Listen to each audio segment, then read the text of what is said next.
Olá pessoal, meu nome é Guilherme, eu serei o responsável por ministrar esse mini curso onde nós iremos aprender robótica utilizando o kit ED08.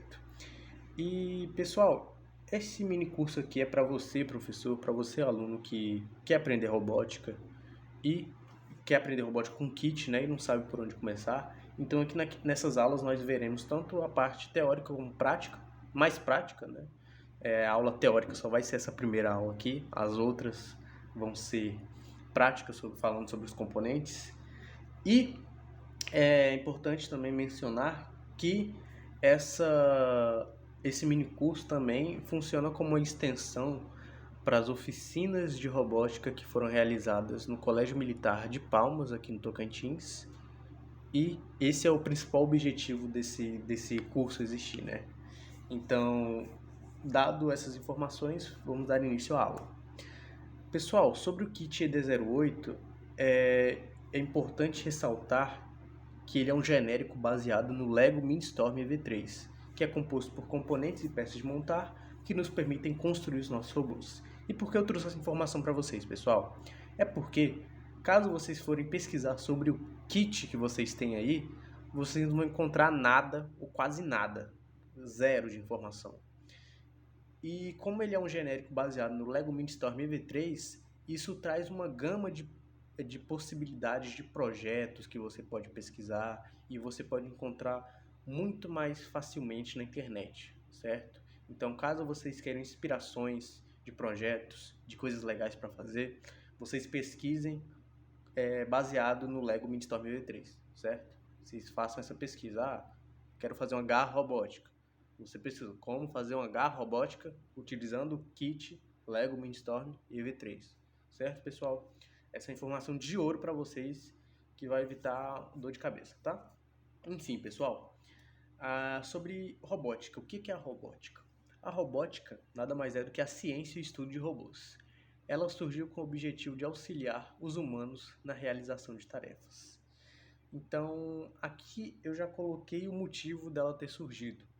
Ela surgiu para auxiliar nós na realização de tarefas.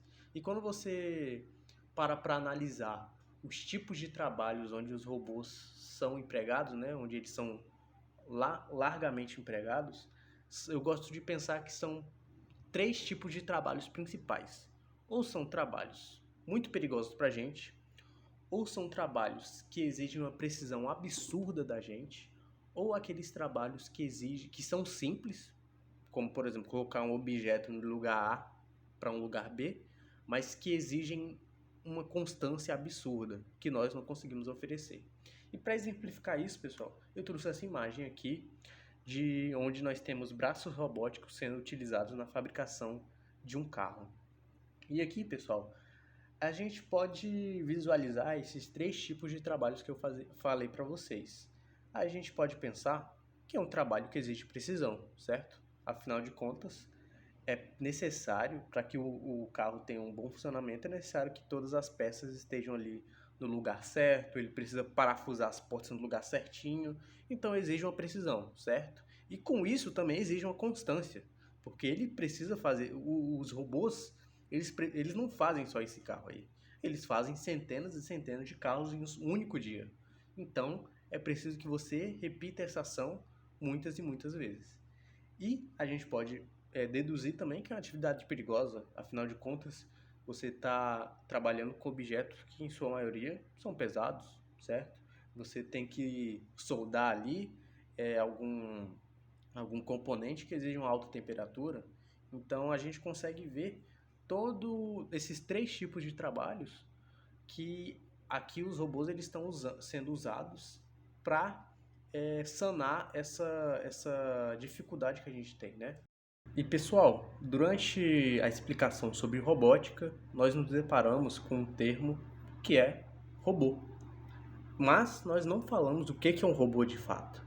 Então, agora nós vamos nos aprofundar nesse conceito.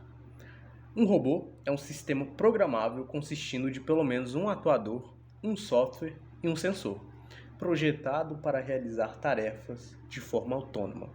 Então, pessoal, um robô, de forma simples e direta, nada mais é do que um ser artificial que faz as tarefas sozinho, sem interferência humana. Então, a gente vai ali colocar uma instrução para ele e ele vai realizar aquela instrução sozinho. E para que ele faça essas atividades sozinho, ele é composto de partes que fazem com que ele faça todo esse trabalho. E essas partes são o atuador, o software e o sensor. E, posteriormente, nós vamos adentrar em cada um desses conceitos. Mas antes disso, nós vamos falar sobre alguns robôs, como por exemplo aqui o Unimate, que foi o primeiro robô industrial criado em 1954, mas foi usado na linha de produção da General Motors somente em 1961.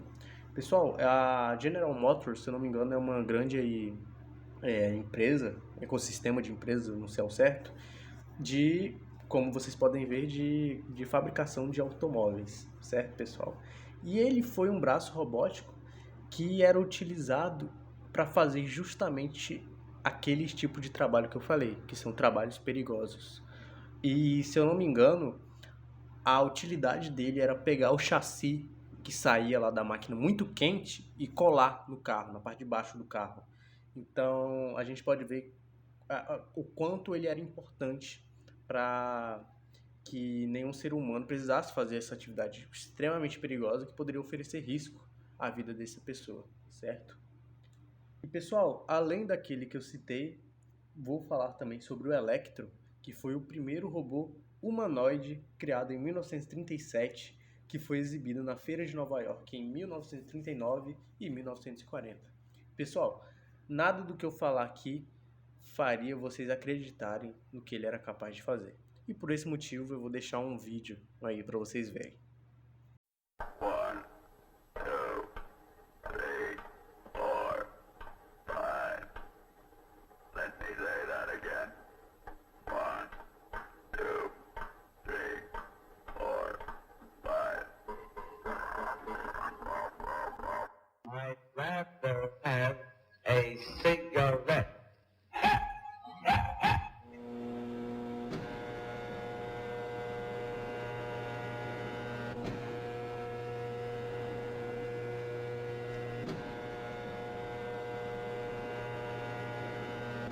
That's good, Barney. Stop walking. Então, pessoal, como vocês podem ver, esse robô era muito doido. Ele era capaz de contar, de fumar, enfim, as maravilhas dos anos 40, né? E pessoal, agora entrando na parte dos componentes de um robô, a gente vai falar sobre os sensores. Os sensores são responsáveis por obter informações dentro do ambiente que está trabalhando e o sensor funciona como nosso dispositivo de entrada, o que a gente chama de input. Então, pessoal, trazendo uma analogia aqui para o corpo humano, os sensores, ele é como se fossem os órgãos do nosso corpo que são responsáveis por nos dar os sentidos, né? Então, por exemplo, a gente poderia chamar de sensor os nossos olhos, já que eles nos dão a visão, certo? E então ele nos dá essa noção de profundidade, de espaço. Então a gente consegue se movimentar pelos nossos ambientes muito em função dos nossos olhos, da nossa visão, certo? Então a gente poderia dizer que os nossos olhos seriam um tipo de sensor, já que ele está captando informações do ambiente, perfeito? E no kit, pessoal, a gente tem esses sensores aqui. A gente tem o sensor giroscópio, o sensor de som, o sensor de cor, sensor de toque, sensor de temperatura, o sensor ultrassônico e o sensor infravermelho. Coloquei um X ali bem grande no motor, porque o motor, pessoal, não é um sensor, e sim um atuador, como a gente vai ver mais pra frente. Certo, pessoal? Software. O software é um sistema responsável para determinar a tomada de decisão com base nos dados coletados pelos sensores. Para isso, é necessário programá-lo. Então, pessoal, vamos focar bem nessa parte aqui, ó. É um sistema responsável para determinar a tomada de decisão.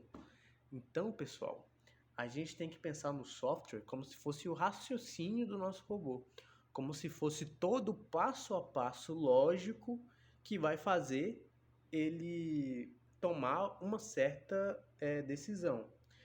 Então, se a gente fosse fazer uma linha do tempo aqui, pessoal, até agora, o que aconteceria? O robô, nosso robô, por meio dos sensores, ele pega uma informação do ambiente e essa informação, pessoal, ela vai ser trabalhada, né? Ela vai entrar dentro desse raciocínio lógico para que o robô tome alguma decisão com base nisso, certo? Então, seria esse o processo que o nosso robô faz, certo, pessoal? E aqui, pessoal, eu trouxe uma imagem do software, né, que a gente pode fazer, como que o software funciona, certo? E para fazer esse software, a gente usa o aplicativo EST. E vocês precisam baixar esse programa para que vocês possam programar os seus robôs. E pessoal, para que vocês baixem o programa, eu deixei um link na descrição, que é um link que está dentro do manual de instruções de vocês também, né, do kit.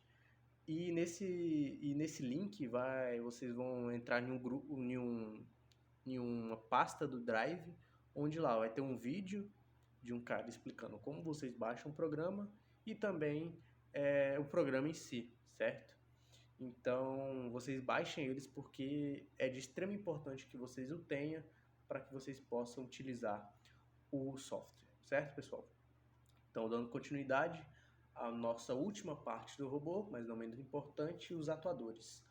Os atuadores são componentes responsáveis por executar ações físicas com base nos comandos dados pelo programa desenvolvido dentro do robô. O atuador funciona como seu sistema de saída, o que a gente chama de output. Então, pessoal, novamente trazendo aqui uma analogia para o corpo humano, é como se os atuadores fossem os músculos, os nossos músculos, certo, pessoal? Então, e eles, como a gente pode bem ver aqui, são responsáveis por executar ações físicas. Então, se a gente fizesse novamente a nossa linha aqui de passos do que acontece, né? O que acontece, pessoal? Então, os sensores, eles pegam informações do ambiente, o software é o pensamento do robô, é o que ele vai fazer com base naquilo, e o atuador, por fim, é o que vai fazer essa ação X ou Y, certo, pessoal? Então, trazendo um exemplo aqui de um projeto que a gente vai fazer nas aulas, que é de um carrinho que desvia da parede, né? Para ele desviar da parede, ele faz justamente esse passo a passo. O sensor vê se ele está perto ou não da parede. Se ele estiver muito perto, ele vira, né? Se ele estiver muito perto, ele envia para o software e o software vai fazer com que o motor vire o carrinho, né, para desviar da parede. Certo, pessoal? O cérebro do nosso robô é chamado de microcontrolador. Ele que irá controlar motores e sensores. Então, pessoal, esse aqui é justamente o cérebro do nosso robô. É nele onde a gente vai conectar os nossos sensores e motores e onde a gente vai conseguir controlá-los. Além disso, é importante mencionar que é nele onde a gente vai colocar o nosso software, né? É nele que a gente vai colocar o nosso passo a passo que ele vai executar, certo, pessoal? E esse aqui é um pequeno esquemático onde tem todas as partes principais aqui do nosso controlador. É uma imagem que está no manual do kit, certo? E aqui a gente tem a tela, né? E a parte mais importante dele que são as portas para os motores e as portas para os sensores que eu coloquei nessa imagem aqui, pessoal. Ó, a gente tem que a parte de baixo do nosso controlador vai ter as portas de entrada que são para conectar os sensores. E como a gente pode ver, a gente consegue conectar até 4 sensores, pessoal. E a gente tem a nossa porta de saída para conectar os motores. E a gente pode, da mesma forma, a gente pode colocar até 4 motores, né? 4 atuadores no nosso kit, pessoal. Então essa foi a aula de hoje, pessoal. Espero que tenham gostado. E fiquem tranquilos, essa foi a única aula que foi 100% teórica. Mas a partir das próximas aulas nós teremos prática, nós aprenderemos a mexer com sensores e motores e a programar os nossos primeiros projetos, pessoal. E é isso.